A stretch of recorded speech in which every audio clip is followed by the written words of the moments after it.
Soyez les bienvenus si vous nous rejoignez sur BFM TV. Vous regardez Affaires suivantes, le magazine qui décrypte chaque semaine l'actualité police-justice. Dans un instant, l'histoire de la semaine. Dominique Rizet vous racontera les penchants d'une pharmacienne pour les vêtements de luxe. Elle vient d'être condamnée pour escroquerie à la sécurité sociale. Il faut dire que son dressing était plutôt bien rempli. Ce sera juste après le dossier de la semaine.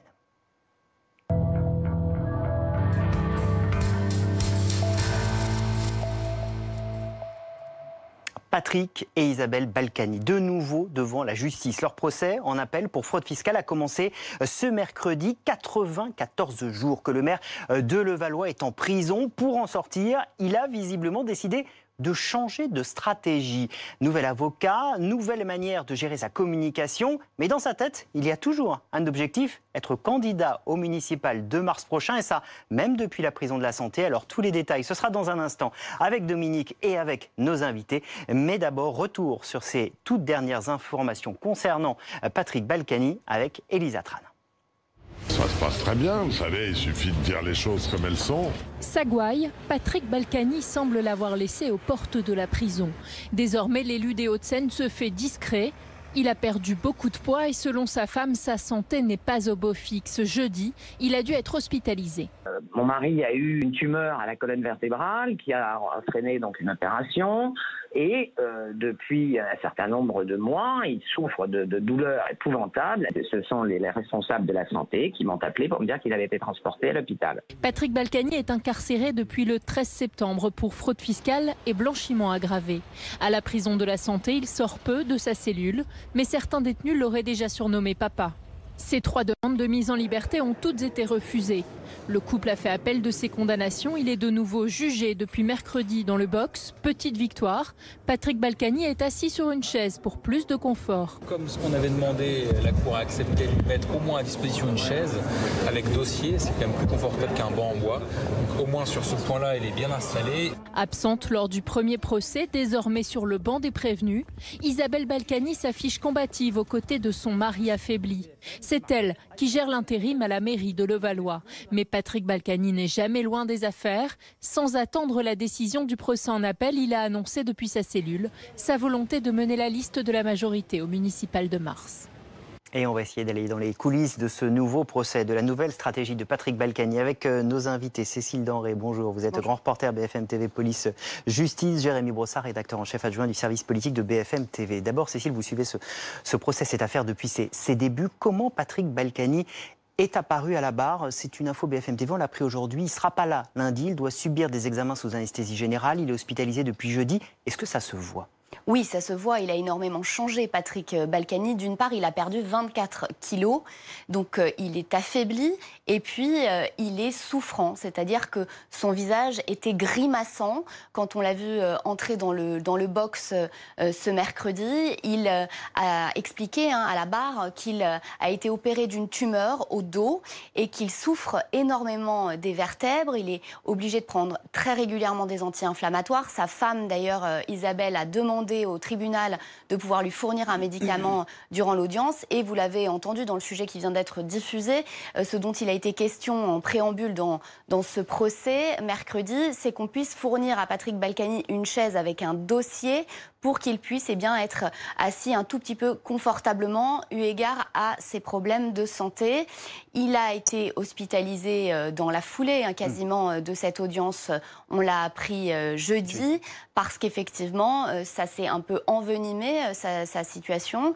Il est à l'hôpital Cochin et on lui fait des examens complémentaires. Alors ça n'est pas une surprise qu'il ne sorte pas durant le week-end, parce qu'il est assez rare qu'il y ait des rapatriements entre l'hôpital et la prison durant le week-end. Mais de toute façon, on le sait de sources proches, il y a besoin de faire d'autres examens pour essayer de comprendre ce dont il souffre. Il a des problèmes à la fois digestifs et au dos, et donc il ne sera pas en mesure d'être à son procès présent ce lundi. Ça a donné des scènes mercredi, parce qu'au premier procès, il n'y avait pas Isabelle Balkany, elle était elle-même souffrante. Là, ils étaient là tous les deux, et on les a vus, elle demander est-ce que je peux lui donner des médicaments. Il y avait tout d'un coup cette complicité des deux qui se retrouvaient mercredi.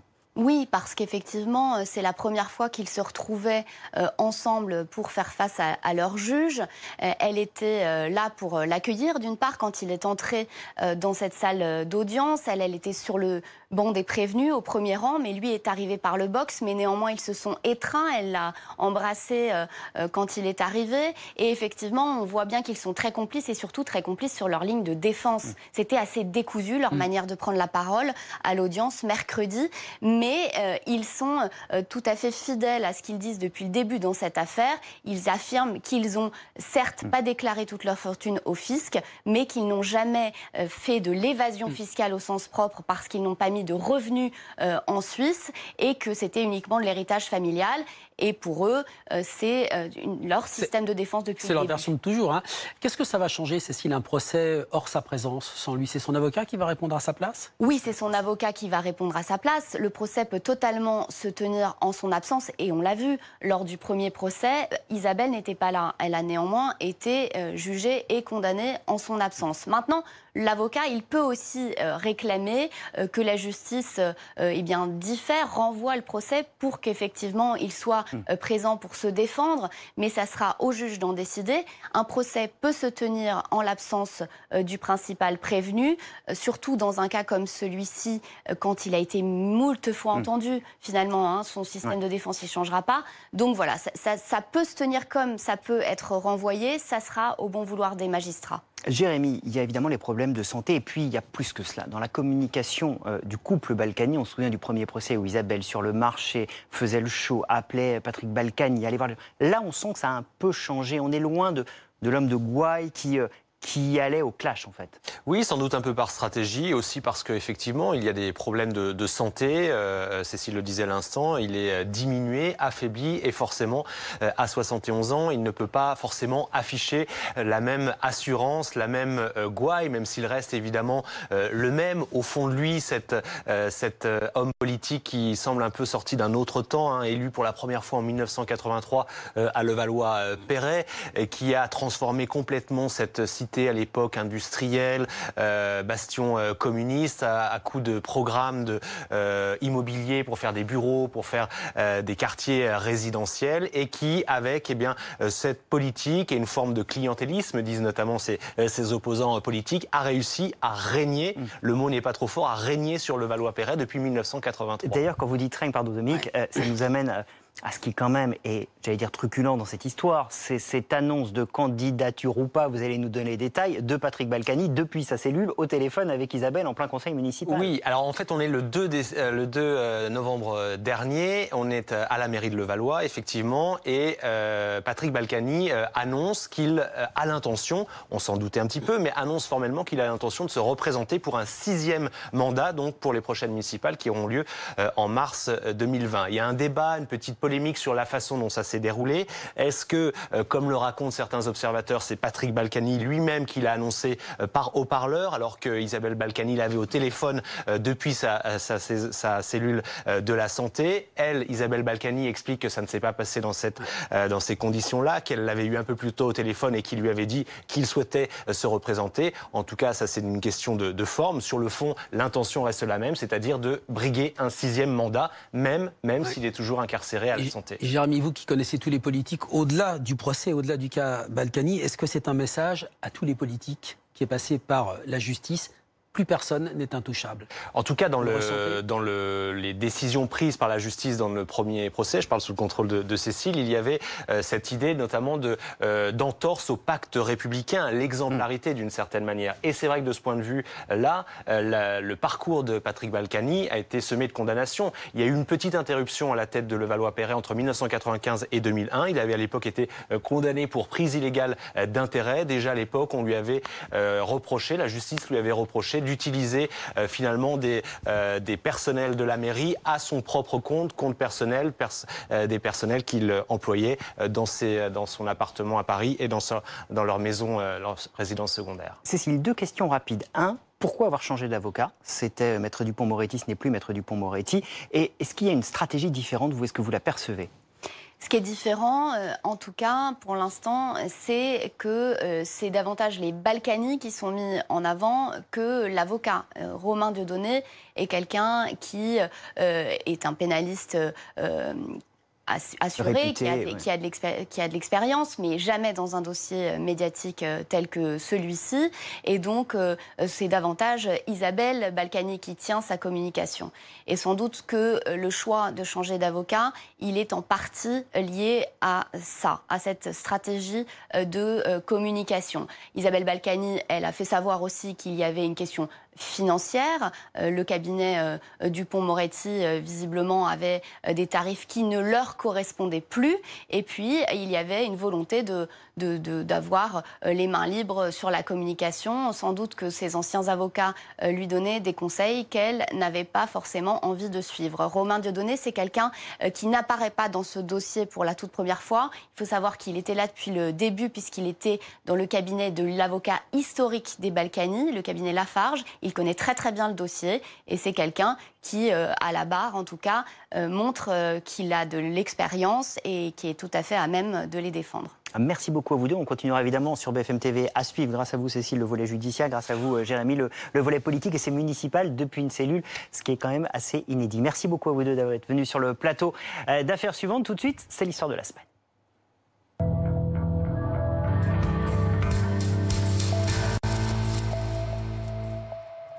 À l'histoire de la semaine qui nous emmène à Tos cette semaine. Tos, c'est dans les Landes, Dominique. Oui, 2500 habitants, la mairie, l'église Saint-Sever, l'étang blanc, l'étang noir et la pharmacie, ou plutôt la pharmacienne, au cœur de toutes les conversations.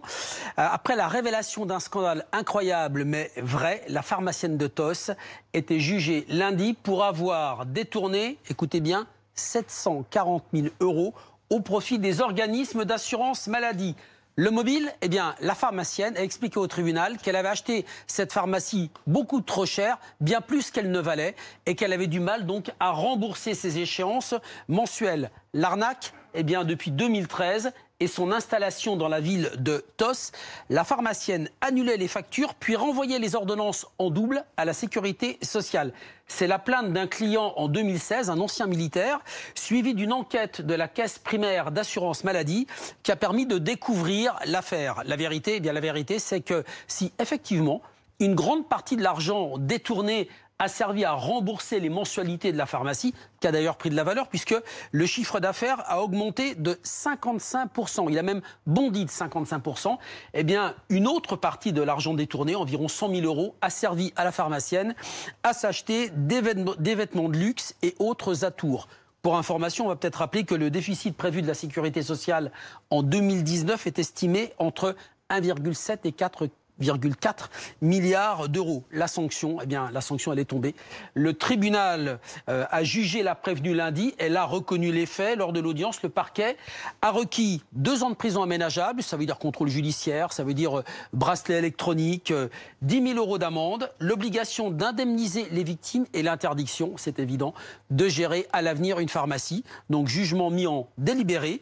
Et la décision sera connue le 27 janvier 2020. Et elle pensait pourtant avoir trouvé le bon remède pour ne pas trop se serrer la ceinture. C'était la petite histoire de Dominique Rizet, chaque dimanche, dans Affaires suivantes. Vous restez avec nous dans un instant, la deuxième partie de l'émission. Et cette nouvelle hypothèse dans l'affaire Alexia Daval. De nouvelles analyses poussent la famille à envisager aujourd'hui un scénario encore plus pervers que l'on ne pensait. Et si Jonathan Daval avait empoisonné pendant plusieurs mois avant sa mort sa propre femme? Dans un instant, le beau-frère d'Alexia sera sur ce plateau pour nous expliquer cette hypothèse qu'aujourd'hui il avance.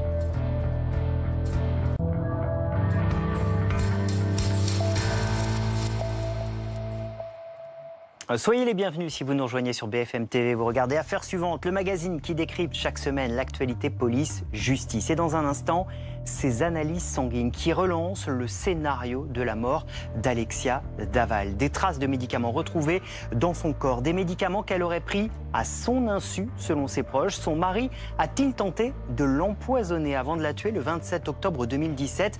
Dans un instant, nous recevrons Grégory Gay, le beau-frère d'Alexia. Ce sera juste après les coulisses de la semaine.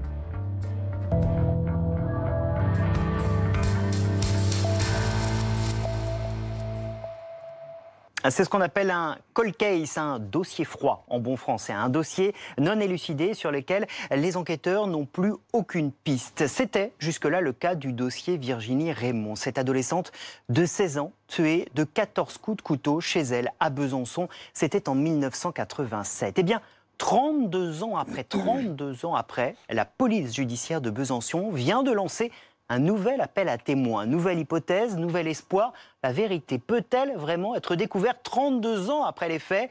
Les coulisses de ce cold case, ce sera avec Dominique Rizet, avec notre invité dans un instant. Mais d'abord, retour sur cette affaire Virginie Raymond. On remonte au 20 octobre 1987 avec Elisa Trana. Virginie avait 16 ans quand sa mère l'a retrouvée gisant sur le sol de la cuisine dans un bain de sang. C'était il y a 32 ans. Malgré plusieurs pistes explorées, son assassin n'a jamais été retrouvé. Qui? Pourquoi? Ce qu'on a entrepris, ça n'a rien abouti. Ce 20 octobre 1987, Patrick Raymond part travailler vers 13h30, laissant sa fille Virginie seule au domicile familial en train de repasser du linge. Celle-ci, expliquera-t-il plus tard, semblait pressée qu'il parte, comme si elle attendait quelqu'un. Le corps sans vie de l'adolescente est retrouvé 3 heures plus tard par sa mère. Virginie a été poignardée plus d'une dizaine de fois. Elle ne présente aucun signe d'agression sexuelle. Aucun vol, aucune effraction ne sont relevés dans l'appartement. Les gendarmes vont conclure que la jeune fille a ouvert la porte à son agresseur. Pourrait-il s'agir d'un photographe, elle qui cherchait un stage dans ce domaine, ou d'une personne rencontrée lors des vendanges en Côte d'Or un mois plus tôt? Autre hypothèse, celle de 3 garçons avec qui elle a été aperçue à Dijon 11 jours avant. Un directeur de banque dijonnais est formel. Il a bien vu dans la rue la jeune fille coiffée de ce couvre-chef inhabituel. Elle riait aux éclats avec 3 garçons, dont un très grand, vêtu d'un jean noir moulant. À l'époque, les enquêteurs ont également recherché en vain 2 jeunes garçons aperçus dans le quartier l'après-midi du meurtre, à bord d'une voiture rouge. Selon un passant, ils cherchaient le 134 rue de Belfort, soit l'adresse de Virginie Raymond. Et on va essayer d'aller plus loin avec notre invité Jacques Fonbonne. Bonjour, merci d'être avec nous. Vous êtes général de gendarmerie. Vous avez notamment été commandant de la section de recherche d'Orléans. Avec vous, on va essayer de voir justement comment on travaille sur ces cold cases, sur ces vieilles affaires. Si la vérité peut revenir, peut jaillir 32 ans après. Mais on va d'abord poser quelques questions à Willy Grave. Bonjour, vous êtes journaliste à l'Est républicain, vous suivez cette affaire. Depuis le début, on a besoin de comprendre, grâce à vous, ce qui, dans le cas précis, l'affaire Virginie Raymond, pousse les enquêteurs. Quel est l'élément nouveau qui pousse à lancer un nouvel appel à témoins 32 ans après? Bonjour, écoutez, l'affaire Virginie Raymond, c'est vrai que localement, elle avait marqué les esprits à l'époque. Et votre sujet l'a très bien expliqué. Il y a eu beaucoup de pistes qui ont été explorées, des portes qui ont été fermées, d'autres non. Et en fait, tout a redémarré pour nous il y a 2 ans, quand c'était la date anniversaire d'ailleurs des 30 ans de la mort de Virginie Raymond. La procureure de la République de Besançon de l'époque a annoncé publiquement la réouverture de l'enquête. Tout a été repris de A à Z par la police judiciaire de Besançon, avec un atout, un avantage supplémentaire par rapport à l'époque, clairement. C'est la science, ce sont les progrès scientifiques. Parce que heureusement, même si la culture de la gel de scènes de crime en 87 était balbutiante, voire inexistante, il y a des objets qui ont été récoltés, qui ont été placés sous scellés, et qui 30 ans après ont été exhumés des sous-sols du palais de justice. On a des empreintes génétiques X, on a des profils génétiques qui ont été établis, et ça peut vraiment peut-être 30 ans après faire la différence, mais il y a également tout un travail policier classique, j'allais dire, qui reprend de A à Z tout le travail entrepris depuis. Alors ça, c'est la nouveauté. Il y a également ce photographe dont on parlait dans le sujet, qui aujourd'hui fait l'objet de l'attention des enquêteurs. Est-ce qu'on avait déjà entendu parler de ce photographe avant? Est-ce qu'on a déjà des éléments sur cet homme qui accostait les jeunes filles pour leur proposer des photos? Assez peu, hein. C'est d'ailleurs le but et le sens de cet appel à témoins. Retrouver peut-être cet homme qui accostait des adolescentes dans la rue à l'époque. On sait que Virginie Raymond voulait être photographe, qu'elle cherchait un stage. Ça peut être un des mobiles. Il n'y a pas de crime sans mobile. Sans mobile, ça peut être un mobile, une rencontre qu'elle avait organisée dans le dos de ses parents chez elle et qui dégénère en catastrophe. Après, c'est pas la seule piste sur laquelle les enquêteurs travaillent. Il y a d'autres choses, mais c'est vrai que ce photographe, pose question. Ceci dit, je ne sais pas si on a le temps d'y revenir très rapidement, mais il y a eu une garde à vue. C'est quand même la première depuis bientôt 3 décennies qui est une garde à vue il y a une semaine, il y a 10 jours. On pensait que peut-être il y avait cet homme, ce père de famille sans histoire, amateur de photographie. Voilà, il avait été interrogé à l'époque, mais c'était un petit peu incohérent. Il y avait une présomption forte sur lui. Il a été entendu pendant 48 heures. Son ADN a été prélevé, comparé, et les résultats sont révélés négatifs. Il est aujourd'hui mis hors de cause. Merci beaucoup Willy Graff de nous avoir éclairé sur cette affaire. On va continuer à suivre évidemment les rebondissements dans cette affaire Virginie Raymond tout au long de la saison avec vous Willy Graff. Jacques Fonbonne, ce qu'on a besoin de comprendre avec vous, c'est d'abord à quoi ça sert un appel à témoins 32 ans après. Est-ce que ça peut vraiment fonctionner? On voit il y a même une garde à vue là dans cette affaire 32 ans après. Le témoignage, c'est le maillon faible de l'enquête. Dans une enquête pour un homicide, ils ont fait 2 axes de travail. Il y a l'axe technique, les fichiers, les constatations, l'ADN, les empreintes digitales, choses qu'on connaît. Et puis, il y a effectivement le témoignage. Le problème du témoignage, tout le monde le sait, on le sait depuis le droit romain, le témoignage n'est pas fiable parce que il dépend de l'émotion des gens au moment où ils ont vu la scène. Et puis surtout, il se modifie avec le temps. Mais il faut rien négliger. C'est-à-dire que quand on a peu de choses, si effectivement il y a un élément avec ce photographe dont on parle. Il peut y avoir un tout petit lien extrêmement ténu qui va permettre aux enquêteurs, c'est une affaire d'homicide, c'est l'homicide d'une jeune femme. On ne peut pas se permettre évidemment de négliger une piste, même si ça n'est qu'un témoignage. Ouais, c'est vrai, Général Fonbonne, qu'on a déjà vu des affaires aboutir longtemps après, parce que quelqu'un recouvrait la mémoire, se souvenait avoir vu une camionnette de telle ou telle couleur.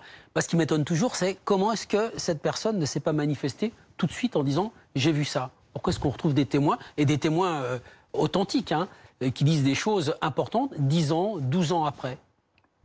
La peur, la volonté de ne pas se mêler d'une affaire, et puis souvent parce que les gens n'ont pas été entendus, tout simplement, parce que c'était des voisins, parce qu'ils n'étaient pas là, parce que dans l'environnement de la victime, on n'y a pas pensé, et on passe au travers. Dans une enquête criminelle, il faut toujours travailler pour l'avenir.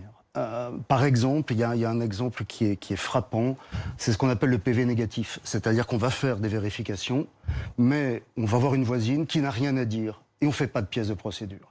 20 ans, 30 ans après, on se dit tiens, mais elle n'a pas été entendue, on va la chercher, on va passer un temps énorme à la chercher pour s'apercevoir qu'effectivement elle a bien été entendue, mais qu'elle n'avait rien à dire. Ça n'a pas été acté sur Il faut toujours acter, parce qu'il faut penser que si l'affaire ne sort pas tout de suite, elle peut sortir des décennies plus tard. Willy Graff nous disait quelque chose de très intéressant, ces empreintes génétiques retrouvées dans des scellés d'il y a 32 ans. On pense à l'affaire Grégory, on pense à l'affaire Estelle Mouzin et plein d'autres que vous connaissez parfaitement, ces grandes affaires criminelles sur lesquelles on n'a pas trouvé la vérité.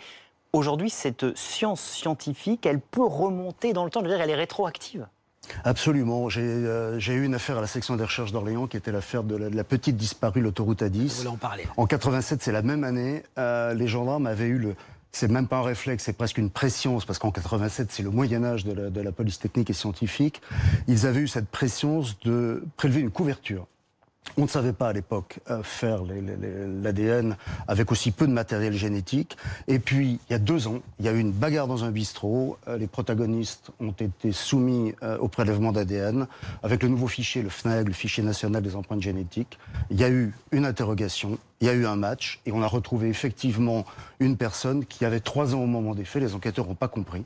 Et en fait, c'était le petit frère de la victime. Et à partir du moment où on a mis un nom sur la victime, ça se déroule extrêmement vite. Elle s'appelait Inas, Loub. Et effectivement, il y avait aussi le problème des délais de prescription. Et quand vous commandiez la SR d'Orléans, vous aviez écrit des actes de procédure qui ont permis de repousser les délais de prescription, parce que la prescription, c'est aussi quelque chose d'important 30 ans après. Vous savez qu'elle était de 10 ans en matière criminelle, elle est passée à 20 ans. Mais s'il n'y a pas un acte judiciaire qui est fait pendant cette période, l'affaire tombe dans l'oubli, et l'oubli juridique. Et l'essentiel, c'est l'espoir pour les proches de Virginie Raymond que 32 ans après, comme pour les proches du petit Grégory, les proches d'Estelle Mouzin, la vérité puisse apparaître. Merci beaucoup, Jacques Fonbonne, d'être venu nous éclairer sur le plateau d'affaires suivantes. Tout de suite, l'invité de la semaine.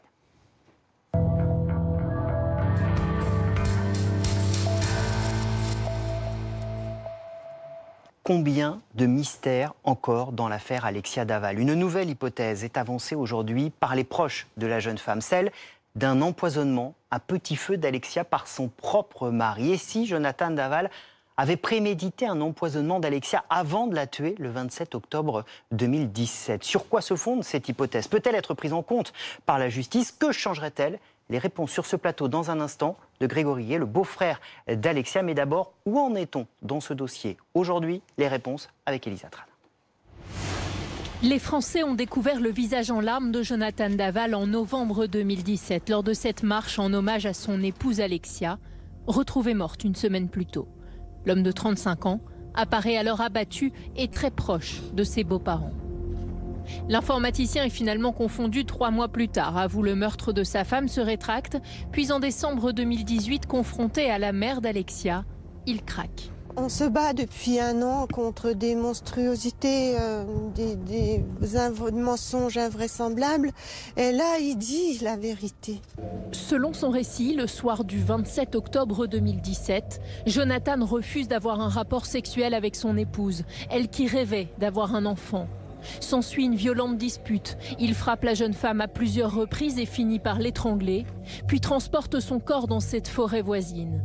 6 mois plus tard, lors de la reconstitution, il lève la dernière zone d'ombre de l'enquête. Monsieur Daval a finalement admis qu'il avait procédé à cette crémation partielle du corps. Malgré son aspect fragile et dépendant, une expertise psychologique révèle des traits pervers, colériques et manipulateurs chez le suspect. Selon ses avocats, rare personne à le visiter en prison, Jonathan Daval est dans un état de grande souffrance psychologique. Discret, amaigri, il suivrait attentivement tout ce que les médias diffusent à son sujet. Officiellement, l'affaire Alexia Daval est close depuis le mois de novembre et le procès pourrait se tenir au 2e semestre 2020. Mais les différentes parties disposent encore d'un délai pour faire d'éventuelles demandes à la justice. Et invité d'affaires suivante, Grégory Guillet, bonjour. Vous êtes le beau-frère d'Alexia Daval. On a besoin de comprendre avec vous les dessous de cette hypothèse, cette nouvelle hypothèse donc que j'évoquais avant qu'on regarde ce reportage, ce récapitulé des faits. Expliquez-nous cette théorie de l'empoisonnement. D'où vient-elle? Comment êtes-vous arrivé à cette hypothèse aujourd'hui? Alors, c'est pas vraiment nouveau, puisque les histoires de médicaments qu'on a retrouvés dans le corps d'Alexia, on avait déjà parlé il y a plus d'1 an. Après, c'est vrai que c'est l'hypothèse de l'empoisonnement, c'est quelque chose qu'on a laissé un petit peu... on a laissé l'enquête se dérouler d'elle-même. Et nous, on a attendu d'accumuler tous les éléments des expertises qui nous revenaient au fur et à mesure. Et ça a pris du temps. Et et au moment où l'enquête était sur le point d'être en clôture, on avait suffisamment d'éléments pour commencer à se dire qu'il y avait des éléments forts vis-à-vis de cette thèse. Pour qu'on comprenne bien ces médicaments, pardon Dominique, il y a du zolpidem, c'est un somnifère, du tétrazapam, c'est un décontractant musculaire, du tramadol, c'est un antidouleur opiacé. Oui. Pourquoi elle n'aurait pas pu les prendre, ces médicaments, volontairement? Alors, pour le Stilnox et puis pour le tétrazepam, elle aurait éventuellement pu les prendre volontairement. Ça, on ne va pas le nier, puisque c'est des médicaments qu'elle avait eus sur prescription, mais il y a des années. Il y en a même qui étaient périmés, en fait. Et par contre, pour le tramadol, c'est un médicament qui est mystérieux, puisqu'on n'a aucune trace d'ordonnance, aucune trace d'un médecin qui lui prescrit ça. Donc ça pose forcément la question de comment elle a pu se le procurer. C'est pas un médicament... dans ces analyses de sang, il y a le fait qu'elle en aurait pris depuis très longtemps. Non, dans les cheveux. Dans les cheveux. Voilà, dans les cheveux, on voit des traces de tramadol qui remontent jusqu'au mois de décembre 2016. Grégory Guillet, c'est quoi votre hypothèse? Je voudrais qu'on voudrait, parce qu'il y a aussi mes beaux-parents qui s'associent à cette démarche, on voudrait qu'on étudie quand même sérieusement la possibilité d'une soumission chimique. Voilà. Parce que Alexia, on le sait, elle n'a pas fait d'automédication. C'est pas juste subjectif, c'est pas parce qu'on la connaissait. C'est qu'il y a eu un événement, par exemple, à l'été 2017, où elle était enceinte. Elle avait très mal au cou et à l'épaule, et elle envoie un message à Stéphanie, ma femme, pour lui dire « j'ai extrêmement mal au point d'en pleurer, mais je ne peux prendre aucun cachet ». C'est-à-dire que formellement, elle sait qu'elle ne peut pas prendre des cachets. Parce qu'elle est enceinte. Parce qu'elle est enceinte en l'occurrence. Et en plus, il y avait tout le parcours de procréation médicalement assistée avant ça et encore après. Voilà. Donc, elle était consciente qu'elle ne pouvait pas prendre n'importe quoi. Donc jamais elle n'aurait pris d'elle-même ces médicaments, donc ça veut dire que quelqu'un d'autre les lui a fait prendre. Mais on les retrouve dans son corps, voilà. Alors qu'elle, elle l'exprime, qu'elle sait qu'elle ne peut pas prendre des cachets. Voilà. Donc juste, rien que pour ça déjà. Après, il y a tout un tas d'autres faisceaux d'éléments qui nous dirigent par là. Par exemple? Par exemple, le fait qu'on commence à trouver du tramadol dans ses cheveux au tout début de son parcours de PMA. Donc ça, c'est vraiment quelque chose qui pose question. Voilà, c'est un médicament qu'on n'a pas sans ordonnance. On pourrait au moins essayer de répondre à la question de comment elle se l'est procurée, si elle l'a fait volontairement. Ça mérite quand même d'y répondre clairement.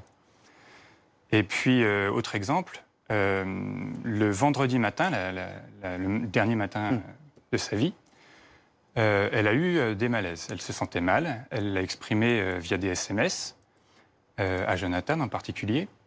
Et Jonathan, lui, nous avait expliqué qu'elle avait fait une crise le vendredi matin, qu'il avait même dû la calmer avant de partir travailler. Il nous parlait toujours de ces crises d'hystérie.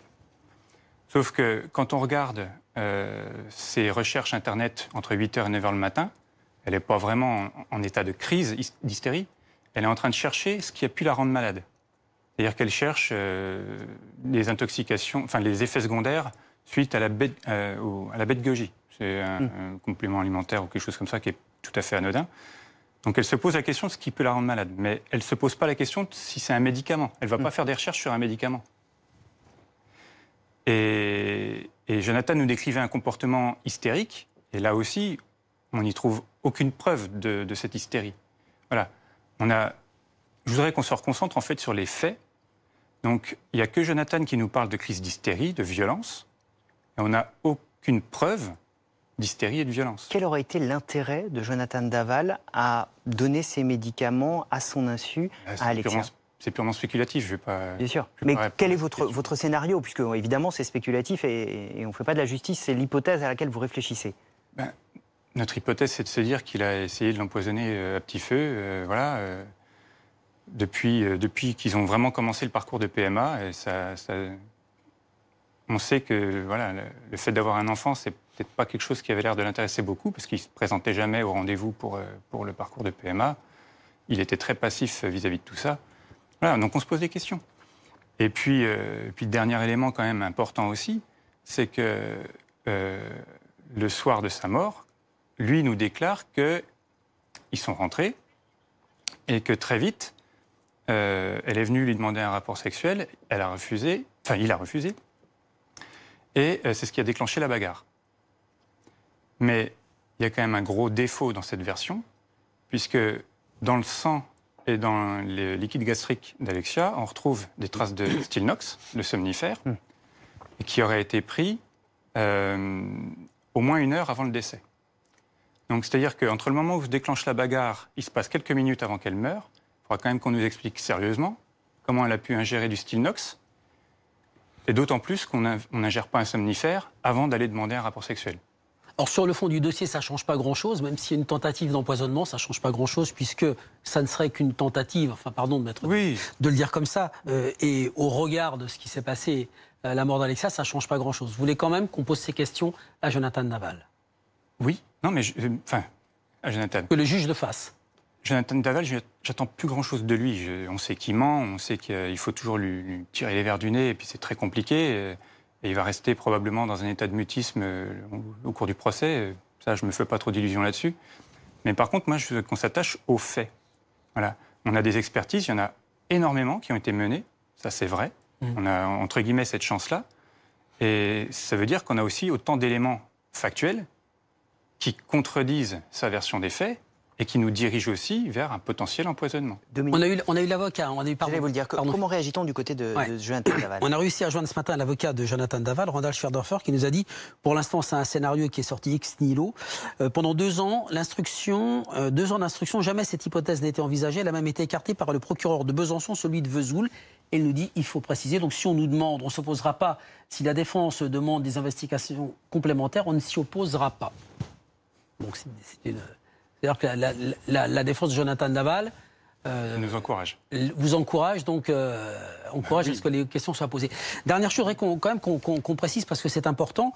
Ce matin, on apprend dans le journal local, la Presse de Grès, sur le site internet de la Presse de Grès, le journal de Didier Cheminot, dont il est rédacteur en chef, lapressedegrès.com, que vos beaux-parents, ont changé d'avocat, c'est-à-dire ont débarqué, on va pas dire les choses autrement, ont débarqué Jean-Marc Florent, qui était leur avocat, donc il n'a plus le droit de s'exprimer dans ce dossier. Une lettre a été envoyée au juge d'instruction. Pourquoi est-ce que Jean-Marc Florent est sorti de ce dossier? Pour plusieurs raisons que j'ai pas forcément envie de développer ici, parce que déjà on n'aurait pas le temps, et puis c'est pas pour ça que je suis Son venu. travail n'était pas satisfaisant? Oui, clairement. Voilà. Et puis en plus, la semaine dernière, il s'est permis de s'exprimer pour contredire notre démarche de demande d'acte, sans même s'en référer à ses anciens clients, puisqu'il n'était déjà plus avocat au moment où il s'exprimait. Donc c'est quand même très gênant. Voilà. Grégory Guay, sur la suite, désormais, vous demandez à la justice de s'intéresser à cette hypothèse, en tout cas de se pencher sérieusement dessus. L'instruction était en passe d'être clôturée. Si ce n'est clôturée, ça veut dire que vous attendez qu'elle soit réouverte, complétée. Est-ce que vous avez une date de procès pour qu'on y voit un peu plus clair sur le long terme? La date de procès, nous, ça nous intéresse assez peu. Ce qu'on voudrait, c'est vraiment aller au fond des choses. Aujourd'hui, il y a quand même des questions qui me paraissent essentielles. C'est d'où cette demande d'acte. Et la clôture du dossier, elle est arrivée de manière un petit peu abrupte, quand même. On nous a même pas laissé le temps d'avoir toutes les dernières pièces. Voilà, donc le procureur s'est un petit peu empressé d'annoncer la clôture avant qu'on ait même les derniers éléments du dossier. Voilà. L'instruction peut être réouverte sur votre demande, sur des éléments techniques. Voilà. Et il n'y a que la juge qui peut décider là-dessus. Bon, je peux voir que d'autres n'ont pas trop pris la peine de lire notre demande d'acte, puisqu'ils donnent des motifs de rejet qui sont hors sujet, puisque aucunement on remet en question la mise à mort d'Alexia. On sait bien que c'est parce qu'elle a été étranglée et puis parce qu'elle a été battue. Ça ne remet pas du tout en cause cette question-là.